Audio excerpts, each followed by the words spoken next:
குறிஞ்சி மலர் பாகம் 1 அத்தியாயம் 1. மெய்யாயிருந்தது நாட்செல வெட்ட வெறும் பொய்யாய் பழங்கதையாய் கற்பனையாய் மெல்லப் போனதுவே. பிரபஞ்சப் பூச்செடியில் மறுபடியும் ஒரு நாள் மலர் பூத்துக் கொண்டிருந்தது. மார்கழி மாதத்து வைகரை. உலகம் முழுவதுமே பனித்துளி நீங்காத ரோஜா பூக்களால் கட்டிய பூமண்டபம் போல் புனிதமானதொரு குளிர் பரவியிருந்தது. மலரின் மென்மையில் கலந்து இழையோடும் மணம் போல் அந்த குளிரோடு கலந்து வீசும் இதமான மண் காற்று, புலர்ந்தும் புலராமலும் இருக்கிற பேரரும்பு போல் விடிந்தும் விடியாத பேதை பருவத்து இளம் காலை நேரம். கீழ்வானத்து ஒளிக்குழத்தில் வைகரை நங்கை இன்னும் மஞ்சள் பூசி குளிக்கத் தொடங்கவில்லை. பூரணி கண்களை கசக்கிக் கொண்டு படுக்கையில் எழுந்து உட்கார்ந்தாள். கண்களை விழித்ததும் ஜன்னல் வழியாக எதிர்வீட்டுக் கோலம் மங்கிய ஓவியம் போல் அந்த மெல்லிருளிலும் தெரிந்தது. பெரிதாக வெள்ளைக் கோலம் போட்டு நடுவில் அங்கங்கே பரங்கிப்பூக்கள் பறித்து வைக்கப்பட்டிருந்தன. அந்த விடிகாலை நேரத்தில் வெள்ளைக் கோலத்தின் இடையிடையே பொன்வண்ணம் காட்டிய அப்பூக்கள் தங்கம் நிறைத்து தழல் பெருக்கி எங்கும் உருக்கி வார்த்த இங்கிதங்களைப் போல் இலங்கின. அந்த கோலத்தையும் அதன் அழகையும் நினைத்தபோது பூரணிக்கு துக்கமாய் பொங்கும் உணர்வின் சுமையொன்று மனத்தை அழுத்தியது. கண்கள் கலங்கி ஈரம் கசிந்தன.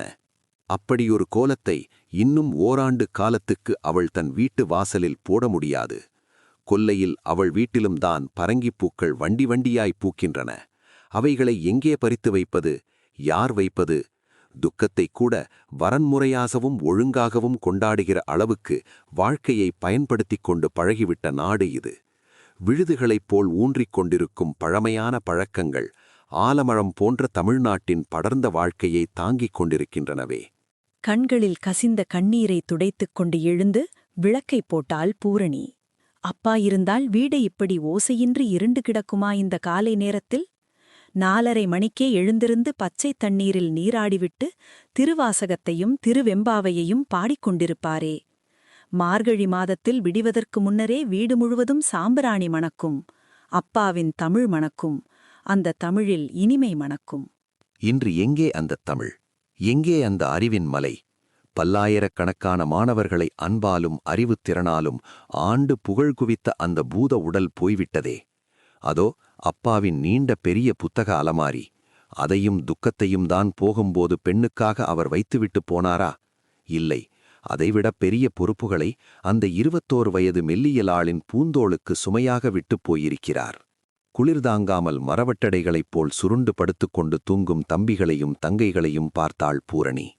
தலையணை போனது தெரியாமல் விரிப்புகளும் போர்வைகளும் விலகிய நிலையில் தரையில் சுருண்டு கிடந்த உடன்பிறப்புகளை பார்த்தபோது திருமணமாகாத அந்த கன்னி பருவத்திலேயே ஒரு தாயின் பொறுப்பை தான் சுமக்க வேண்டியிருப்பதை அவள் உணர்ந்தாள்.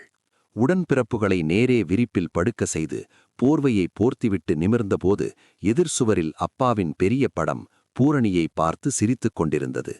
அவள் அப்படியே அந்த படத்தை பார்த்தவாறே நின்றுவிட்டாள்.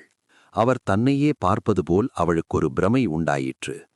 இயற்கையாகவே அவருக்கு அழகாக மலர்ந்த முகம், ஆழமான படிப்பும் மனத்தில் ஏற்பட்ட அறிவின் வளர்ச்சியும் அந்த அழகை வளர்த்து விட்டிருந்தன. அவருக்கென்றே அமைந்தாற்போல அற்புதமான கண்கள், அன்பின் கனிவும் எல்லோரையும் எப்போதும் தழுவிக்கொள்ள காத்திருக்கிறார் போல் ஒரு பரந்த தாய்மை உணர்வும் அமைந்த கண்களவை. எடுப்பாக நீண்டு அழகாக விளங்கும் நாசி, சும்மா இருந்தாலும் புன்முறவல் பூத்துக்கொண்டிருந்தார் போலவே எப்போதும் தோன்றும் வாயிதழ்கள். அந்த கண்களும் அந்த முகமும் அந்த சிரிப்பும் தான் மாணவர்களை கொள்ளை கொண்டவை. எவ்வளவு பெரிய நிலையில் எத்தனை சிறந்த பதவியில் இருந்தாலும் நான் தமிழ் பேராசிரியர் அழகிய சிற்றம்பலம் அவர்களின் மாணவன் என்று பிற்கால வாழ்விலும் சொல்லி சொல்லி மாணவர்களை பெருமை கொள்ளச் செய்த திறமை அது. பூரணி பெருமூச்சு விட்டாள். அப்படியே விளக்கை அணைத்துவிட்டு மறுபடியும் இருட்டில் உட்கார்ந்து அப்பா காலமான துக்கத்தை நினைத்து குமுறி குமுறி அழவேண்டும் போலிருந்தது. கண்ணீரில் துக்கம் கரைகிறது, அழுகையில் மனம் இலேசாகிறது. பூரணி மெல்ல நடந்து சென்று அப்பாவின் படத்தை மிக அருகில் நின்று பார்த்தாள். கோயில் கர்ப்பகிரீடத்தில் உள்ள தெய்வ விக்கிரகத்தின் அருகில் நின்று நேர்ந்தால் உண்மை பக்தனுக்கு மெய்சிலிருக்கும் அல்லவா? அப்படி மெய்சிலிர்த்தது பூரணிக்கு. நீர்ப்படலங்கள் கண் பார்வையை மூடி மறைக்க முயன்றன. அப்பாவின் முகத்தில் தெரிகிற சிறிது முதுமை கூட அம்மா மரணத்துக்குப் பின் படிந்த முதுமைதான். அம்மா இருந்தபோது கூட அவர் வாய்விட்டு அழவில்லையே. நாங்களெல்லாம் 3 நாட்கள் சாப்பிட மாட்டோம் என்று பிடிவாதமாக குமுறி அழுதோம். படிப்பும் அனுபவங்களும் அவர் மனத்தை எவ்வளவுக்கு கல்லாக்கியிருந்தன அப்போது. குழந்தை போல் என்னை அணைத்துக் கொண்டே தலையை கோடிக்கொண்டே இருந்தாரே. பூரணி, நீ பச்சை குழந்தை போல இப்படி அழுது கொண்டிருந்தால் தம்பிகளையும் புதிதாக பிறந்திருக்கும் தங்கை பாப்பாவையும் யார் சமாதானப்படுத்துவது? துக்கத்தை மறந்துவிட பழகிக் கொள்ளம்மா. இனிமேல் இந்த தம்பிகளுக்கும் அம்மா விட்டுப்போன தங்கை பாப்பாவுக்கும் நீ அக்கா மட்டுமில்லை, அம்மா மாதிரியும் இருந்து வளர்க்க வேண்டும். நீதான் எனக்கு விவரம் தெரிந்த பெண் என்று பேர். நீயும் இப்படி அழுது முரண்டு பிடித்தால் நான் தனியாக யாரை என்று சமாதானப்படுத்துவேன் அம்மா என்று அறிவுரை கூறினாரே. தம்முடைய துன்பங்களையும் துக்கங்களையும் மட்டுமல்ல, சுகங்களையும் இன்பங்களையும் கூட பொருட்படாமல் மறந்துவிடுகிற சுபாவம் அவருக்கு. கல்லூரி வகுப்பறைகளிலும் வீட்டில் புத்தக அலமாரிக்கு அருகிலுமே வாழ்க்கையின் பெரும்பான்மையான நேரத்தை கழித்துவிட்டு மற்றவற்றை மறந்து கொண்டிருந்தவர் அவர். முறையாக பழுத்து உதிரும் கனியைப் போல் அறிவினால் காய்த்தன்மை வாய்ந்த சாதாரண உணர்ச்சிகளை சிறிது சிறிதாக தம்மை விட்டு நீக்கிவிட்டவர் அவர். ஒவ்வொரு நாளையும் ஒவ்வொரு வினாடியும் ஒழுங்காகவும் முறையாகவும் கழிப்பதற்கு பழகிக் கொண்டிருந்த வாழ்க்கை அவருடையது. அப்பா போய்விட்டார் என்பதற்கு ஒப்புக்கொண்டு நம்புவது மனத்துக்கு கடுமையானதாகத்தான் இருந்தது. அந்த அழகு, அந்த தமிழ்க்கடல், அந்த ஒழுக்கம், அந்த பண்பாடு அத்தனையும் மாய்ந்து மடிந்து மண்ணோடு மண்ணாகிப் பொய்யாய் பழங்கதையாக கற்பனையாய் மெல்லப் போய்விட்டன. நமக்கு வேண்டியவர்களின் மரணத்தை நம்பவோ ஒப்புக்கொள்ளவோ முடிவதில்லைதான். நின்றான், இருந்தான், கிடந்தான், தன் கேள் அலறச் சென்றான் என்று வாழ்க்கையின் நிலையாமையைப் பற்றிய ஒரு செய்யுள் வரியை அப்பா அடிக்கடி சொல்லுவார். அந்த செய்யுள் வரி மாதிரிதான் அப்பாவும் கல்லூரிக்குப் போனார். புத்தக அலமாரிக்கு அருகில் நின்றார், இருந்தார். திடீரென்று எல்லோரையும் தவிக்க விட்டுப் போய்விட்டார். மரணத்தைக் கூட ஆர்ப்பாட்டமில்லாமல், நோய் நொடித் தொல்லைகளில்லாமல் எவ்வளவு எளிமையாக அடைய முடிந்தது அவரால்? செத்துப்போவது போலவா அவர் போனார்? யாரோ எங்கோ ரகசியமாக கூப்பிட்டு அனுப்பியதற்காக புறப்பட்டுப் போவது போலல்லவா போய்விட்டார்? சாயங்காலம் கோயிலுக்குப் போய்விட்டு வந்தவர் ஒரு நாளும் இல்லாத வழக்கமாக சோர்ந்து போனவர் போல் கட்டிலில் போய் படுத்துக்கொண்டார். நான் பதறிப்போய் அருகில் சென்று, என்ன அப்பா உங்களுக்கு, ஒரு மாதிரி சோர்ந்து காணப்படுகிறீர்களே என்று கேட்டேன்.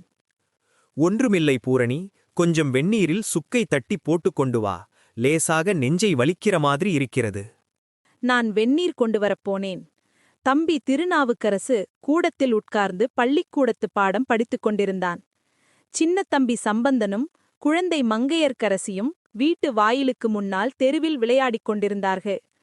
நான் வெந்நீரில் சுக்கை தட்டி போட்டுக் கொண்டிருந்தபோது, தம்பி, தம்பி என்று அப்பா கட்டிலிலிருந்தவாறே குரல் கொடுத்தார். அதைக் கேட்டு, இதோ வந்துவிட்டேன் அப்பா என்று தம்பி கூடத்திலிருந்து சென்றான். அப்பா தம்பியிடம் திருவாசகத்தை எடுத்து தமக்கு பக்கத்தில் உட்கார்ந்து படிக்குமாறு கூறியதும் தம்பி படிக்கத் தொடங்கியதும் சமையலறையில் எனக்கு கேட்டன. நான் வெந்நீரோடு சென்றேன். அப்பாவின் 2 கைகளும் நெஞ்சை அழுத்திப் பிடித்துக் கொண்டிருந்தன. வலியை உணர்ந்த வேதனை முகத்தில் தெரிந்தது. தம்பி திருவாசகத்தின் திருவண்டப் பகுதியை படித்துக் கொண்டிருந்தான். பூவில் நாற்றம் போன்று உயர்ந்தோங்கும் ஒழிவு அற நிமிர்ந்து மேவிய பெருமை இன்று எனக்கு எளிவந்தருளி அழிதரும் ஆக்கை ஒழியச் செய்த ஒன்பொருள். தம்பியின் சிறிய இனிய குரல் அழகாக ஒலித்துக் கொண்டிருந்தது. அப்பா, உங்கள் முகத்தை பார்த்தால் அதிகமாக வேதனைப்படுகிறீர்கள் போல் தோன்றுகிறது. நான் போய் டாக்டரை கூட்டிக் கொண்டு வரட்டுமா என்று கவலையோடு கேட்டேன். அப்பா மறுமொழி கூறாமல் சிரித்தார். நான் போய் கூட்டிக் கொண்டு வருகிறேன் அப்பா என்று அவர் பதிலை எதிர்பாராமலே நான் புறப்பட்டேன். நான் டாக்டரோடு திரும்பியபோது தம்பி ஓ என்று அலறி அழும் குரல்தான் என்னை வரவேற்றது. அப்பாவின் பதில் பேசாத அந்த புன்னகைதான் நான் இறுதியாக அவரிடம் பார்த்த உயிர் தோற்றம். அப்பா போய்விட்டார். துக்கத்தையும் பொறுப்பையும் பிஞ்சு பருவத்து உடன்பிறப்புகளையும் என் தலையில் சுமத்திவிட்டு போய்விட்டார். ஊரே துக்கம் கொண்டாடியது. ஆயிரக்கணக்கான கல்லூரி மாணவர்களும் பேராசிரியர்கள் பலரும் பழைய மாணவர்களும் அப்பாவின் அந்திம ஊர்வதத்தில் கலந்து கொண்டனர். உள்ளூரிலுள்ள எல்லா கல்லூரிகளும் துக்கத்துக்கு அடையாளமாக விடுமுறை விட்டன. அனுதாபத் தந்திகளும் கடிதங்களும் எங்கெங்கோ இருக்கிற பழைய மாணவர்களிடமிருந்து இன்னும் வந்து கொண்டிருக்கின்றன. அப்பா போய் 15 நாட்கள் பொய்கள் போல் மறைந்துவிட்டன. தினம் பொழுது விடித்தால் அனுதாபத்தைச் சொல்ல வரும் கடிதங்கள், அனுதாபத்தை கொடுக்க வரும் மனிதர்கள், உணர்வுகளும் எண்ணங்களும் ஆற்றலும் அந்த பெரிய துக்கத்தில் தேங்கிவிட்டது போல் தோன்றியது பூரணிக்கு. வாசலில் மாட்டின் கழுத்துமணி ஓசையை அடுத்து பால்காரனின் குரல் கேட்டது. பூரணி துக்கத்தையும் கலங்கிய கண்களையும் தற்காலிகமாகத் துடைத்து கொண்டு பால் வாங்குவதற்கு புறப்பட்டாள். நெற்றி நிறைய திருநீரும் வாய் நிறைய திருவாசகமுமாக பெரியவர் பால் வாங்க வரும்போதே எனக்கு சாமி தரிசனம் இங்கே ஆகிறார் போலிருக்குமே அம்மா என்று பாலை ஊற்றிவிட்டு போகும்போது சொல்லிச் சென்றான் பால்காரன். அவள் மனதில் துக்கத்தை கிளறின அந்த சொற்கள். அப்பா இருக்கும்போது காலையில் முதலில் எழுந்திருக்கிறவர் அவரே. கையால் தாமே பால் வாங்கி வைத்து விடுவார். பால்காரனிலிருந்து வாசல் பெருக்கிற வேலைக்காரி வரை அத்தனை பேருக்கும் அப்பாவிடம் தனி அன்பு, தனி மரியாதை. பெரியவர் பெரியவர் என்கிறதை தவிர அப்பாவை பேர் சொல்லி அழைத்தவர்களை பூரணி கண்டதில்லை. அப்பாவோடு ஒத்த அறிவுள்ள 2 பெரிய ஆசிரியர்கள் மட்டுமே அவரை பேர் சொல்லி அழைப்பார்கள். அப்பா எல்லா வகையிலும் எல்லாருக்கும் பெரியவர். அறிவை கொடுப்பதில் மட்டுமல்ல, ஏழைப்பட்ட மாணவர்களுக்கு பணத்தை கொடுத்தவர் என்று மாணவர்களிடையே பெருமையும் நன்றியும் பெற்றவர். பணத்தை பொறுத்தவரையில் பிறருக்கு உதவத் துணிந்த அளவு பிறரிடம் உதவி பெறத் துணியாத தன்மானமுள்ளவர் அப்பா. அவருடைய வலது கை கொடுப்பதற்காக உயர்வதுண்டு, வாங்குவதற்காக கீழ் நோக்கி தாழ்ந்ததே இல்லை. கீழான எதையும் தேடத் துணியாத கைகள், கீழான எவற்றையும் நினைக்க விரும்பாத நெஞ்சம். அப்பா நினைப்பிலும் நோக்கிலும் பேச்சிலும் செயலிலும் ஒழுங்கான வரையறைகளை வைத்துக்கொண்டு வாழ்ந்தவர். ஒரு சமயம் தமிழ் மொழியில் பிழையாக பேசுவதையும் பிழையாக எழுதுவதையும் தவிர்க்க ஓர் இயக்கம் நடத்த வேண்டும் என்று அப்பாவின் மதிப்புக்குரிய தமிழாசிரியர்கள் சிலர் யோசனை கேட்டார்கள். எழுத்திலும் பேச்சிலும் மட்டுமல்ல, வேங்கடம் முதல் குமரி வரை தமிழ் வாழும் நிலமெல்லாம் வாழ்க்கையிலேயே பிழையில்லாத ஒழுங்கும் அறவும் அமைய முடியுமானால் எவ்வளவு நன்றாக இருக்கும் என்று புன்னகையோடு பெருமிதம் ஒலிக்கும் குரலில் அப்போது அப்பா அவர்களுக்கு மறுமொழி சொன்னார். அதைக் கேட்டபோது அன்று எனக்கு மெய் சிலிர்த்ததே. ஒழுங்கிலும் நேர்மையிலும் அவருக்கு அவ்வளவு பற்று, நம்பிக்கை. பொழுது நன்றாக விடிந்துவிட்டது. சரியான மீட்டரில் வைக்கப்பெறாத வானொலி பெட்டி மாதிரி வீதியின் பல்வேறு ஒலிகள் கலந்து எழுந்து விழிப்பை புலப்படுத்தின. மானிடத்தின் இதயத்தில் அடிமூலையிலிருந்து மெல்ல கேட்கும் சத்தியத்தின் குரலைப் போல் தொலைவில் கோயில் மேளம் ஒலித்தது. பூரணி எழுந்து நீராடி வர கிணற்றடிக்குச் சென்றாள். பக்கத்து பெருஞ்சாலையில் நகரத்திலிருந்து திருப்பரங்குன்றத்துக்கும் திருநகருக்கும் வந்து திரும்புகிற டவுன் பஸ்ஸுகளில் கலகலப்பு எழுந்தது. நகரத்துக்கு அருகில் கிராமத்தின் அழகோடு தெய்வீக சிறப்பையும் பெற்று திகழ்ந்து கொண்டிருந்தது திருப்பரங்குன்றம். மதுரை நகரத்தின் ஆடம்பர அழகும் கம்பீரமும் இல்லாவிட்டாலும் அதற்கு அருகே அமைந்த எளிமையின் எழில் திருப்பரங்குன்றத்துக்கு இருந்தது. என்றும் இளையனாய், ஏற்றோருக்கு எளியனாய் குன்றுதோறாடும் குமரன் கோயில் கொண்டிருந்து ஊருக்கு பெருமை அளித்தான். எந்த காலத்திலோ வளம் மிகுந்ததாக இருந்துவிட்டு இப்போது மொட்டைப்பாறையாய் வழுக்கை விழுந்த மண்டை போல் தோன்றும் ஒரு குன்று. அதன் வடப்புறம் கீழே குன்றை தழுவினாற்போல் சீரியதாய் ஒரு கோபுரம். படிப்படியாய் கீழ்நோக்கி இறங்குமுகமாக தளவரிசை அமைந்த பெரிய கோயில். அதன் முன்புறம் அதற்காகவே அதை வணங்கியும் வணங்கவும் வாழ்ந்தும் வாழவும் எழுந்தது போல பறந்து விரிந்திருந்த ஊர். குன்றின் மேற்கு புறம் சிறிய ரயில்வே நிலையம். அதை அடுத்து ஒழுங்காய் வரிசையாய் ஒரே மாதிரியாக தோன்றும் மில் தொழிலாளர்கள் குடியிருப்பு வீடுகள். அதற்கும் மேற்கே திருநகர். திருப்பரங்குன்றத்தின் அழகை பார்ப்பதற்கென்றே இயற்கை பதிந்து வைத்த 2 பெரிய நிலை கண்ணாடிகளைப் போல் வடப்புறமும் தென்புறமும் நீர் நிறைந்த பெரிய கண்மாய்கள். சுற்றிலும் வயல்கள், வாழைத்தோட்டம், கரும்பு கொல்லை, தென்னை மரங்கள், சோலைகள் அங்கங்கே தென்படும். அந்த அழகும் அமைப்பும் பல 100 ஆண்டுகளாக கனிந்து உருவாகியவை போன்று ஒரு தோற்றத்தை உண்டாக்கின. அந்த தோற்றத்தில் பல்லாயிரம் காலமாக தமிழன் வாழ்ந்து பழகி பயின்று ஒப்புக்கொண்ட சூழ்நிலை போன்று ஏதோ ஒரு பழமை தெரிந்தது.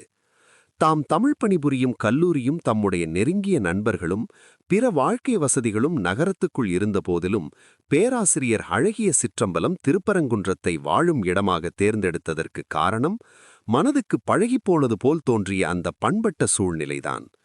உடம்புக்கு நல்ல காற்று, சுற்றிலும் கண்களுக்கு நிறைந்த பசுமை, மனதுக்கு நிறைவு தரும் தமிழ்முருகன் கோயில் என்ற ஆவலோடுதான் பல ஆண்டுகளுக்கு முன்னால் மதுரையில் பேராசிரியராக வேலைக்கு நுழைந்தபோது அவர் அங்கே குடியேறினார். அமைதியும் சமயப்பற்றும் சிந்தனையும் தேவையான அவருக்கு அந்த இடத்தில் அவை போதுமான அளவு கிடைத்தன. அவருடைய வாழ்க்கையையே அங்கேதான் தொடங்கினார். அங்கேதான் பூரணியின் அன்னை அவரோடு இல்லறம் வளர்த்து வாழ்ந்தாள். அங்கேதான் பூரணி பிறந்தாள். தம்பிகள் திருநாவுக்கரசும் சம்பந்தனும் குழந்தை மங்கையர்க்கரசியையும் பெற்றுவிட்டு பூரணியின் அன்னை கண்மூடியதும் அங்கேதான். இப்போது கடைசியாக அவரும் அங்கேயே கண்மூடிவிட்டார். நல்ல ஓவியன் முடிக்காமல் அரைகுறையாக வைத்துச் சென்ற நல்ல ஓவியத்தைப் போல் அந்த குடும்பத்தை விட்டுச் சென்று விட்டார். அழகிய சிற்றம்பலம் பேரையும் புகழையும் ஒழுக்கத்தையும் பண்பையும் தேடி சேர்த்து பாதுகாத்தது போல் கிடைத்துக் கொண்டிருந்த காலத்தில் கொஞ்சம் செல்வத்தையும் சேர்த்து பாதுகாத்திருக்கலாம் அவர். ஆனால் அப்படிச் செய்யவில்லையே. ஏழ்மை நிறைந்த கைகளும் வள்ளன்மை நிறைந்த மனமுமாக இருந்துவிட்ட காரணத்தால் அவரால் அப்படிச் சேர்த்து வைக்க முடியவில்லை. பின் பிஞ்சும் பூவுமாக இருக்கும் அந்த குடும்பத்துக்கு அவர் எதைச் சேர்த்து வைத்துவிட்டு போனார்? யாரை துணைக்கு வைத்துவிட்டு போனார்? தமிழ் பண்பையும் தாம் சேர்த்த புகழையும் அவற்றிற்கு துணையாக பூரணியையும் தான் வைத்துவிட்டு போக முடிந்தது அவரால். பூரணிக்கு 21 வயதின் வளர்ச்சியும் வனப்பும் மட்டும் அவர் தந்து செல்லவில்லை. அறிவை அடிப்படையாக கொண்ட தன்னம்பிக்கை, தம்மோடு பழகி பழகி கற்றுக்கொண்ட உயரிய குறிக்கோள்கள், எதையும் தாங்கிக் கொண்டு சமாளிக்கும் ஆற்றல், இவைகளை பூரணிக்கும் பழக்கிவிட்டு போயிருந்தார். வளை சுமக்கும் கைகளில் வாழ்க்கையை சுமத்தியிருந்தார். அவருக்கும் அவருடைய மனைவிக்கும் நல்ல இளமையில் பிறந்தவள் பூரணி. அந்த காலத்தில் தமிழ் காவியங்களில் வருகிற பெண் பாத்திரங்கள் பற்றிய திறனாய்வு நூலுக்காக ஓய்வு ஒழிவுமின்றி ஆராய்ச்சி செய்து கொண்டிருந்தார் அவர். அந்த ஆராய்ச்சி முடிந்து புத்தகம் வெளிவந்த அன்றுதான் பூரணி பிறந்தாள். தமிழ் காவியங்களில் தாம் கண்டு திளைத்த பூரண எழில் எதுவோ அந்த குழந்தையை பார்க்கும்போதெல்லாம் நினைவு வந்தது அவருக்கு. குழந்தையின் நிறைந்த அழகுக்கு பொருத்தமாக பூரணி என்று வாய் நிறைய பெயரிட்டு அழைத்தார் அவர். அந்த புத்தகம் வெளிவந்த 7-8 மாதங்களுக்குப் பின் அதன் சிறப்பை பாராட்டி பல்கலைக்கழகத்தார் அவருக்கு கௌரவ டாக்டர் பட்டமளித்தனர். ஆனால் அதைவிட அவருக்கு இன்பமளித்த பட்டம் தட்டு தடுமாறிய மழலில் பூரணி அப்பா என்று அவரை அழைக்கத் தொடங்கிய குதலைச் சொல்தான். பூரணி வளரும்போதே தன்னுடைய பெயருக்கு பொருத்தமாக அறிவையும் அழகையும் நிறைந்து கொண்டு வளர்ந்தாள். அறிவில் அப்பாவையும் அழகில் அம்மாவையும் கொண்டு வளர்ந்தாள் அவள். உயரமும் நளினமும் வஞ்சிக்கொடி போன்ற வளர்ச்சி, மஞ்சள் கொன்றை பூவை போன்று அவளுடைய அழகுக்கே வாய்ந்ததோ என ஒரு நிறம். திறமையும் அழகுணர்ச்சியும் மிக்க ஓவியன் தன் இளம்பருவத்தில் அனுராக கனவுகள் மிதக்கும் மனநிலையோடு தீட்டிய போன்ற முகம் பூரணிக்கு. நீண்டு குறுகிறுத்து மலர்ந்து அகன்று முகத்துக்கு முழுமை தரும் கண்கள் அவளுக்கு. எந்நேரமும் எங்கோ எதையோ எட்டாத உயர்ந்த பெரிய இலட்சியத்தை தேடிக்கொண்டிருப்பது போல் ஏக்கமும் அழகும் கலந்த ஒரு வனப்பை அந்த கண்களில் காண முடியும். 1000 காலமாக இந்த நாட்டுப் பெண்மையின் குணங்களாக பண்பட்ட யாவும் தெரியும் கண்ணாடி போல் நீண்ட அகன்ற நளின நெற்றி. பூரணி போல பூரணியால்தான் இருக்க முடியும் என்று நினைக்கும்படி விளங்கினாள் அவள். பேராசிரியர் அழகிய சிற்றம்பலம் பூரணியை வெறும் பள்ளி இறுதி வகுப்பு வரைதான் படிக்க வைத்திருந்தார். வீட்டில் தமக்கு ஓய்விருந்த போதெல்லாம் குழந்தை பருவத்திலிருந்து முறையாக இலக்கண இலக்கியங்களை பூரணிக்கு கற்பித்திருந்தார்.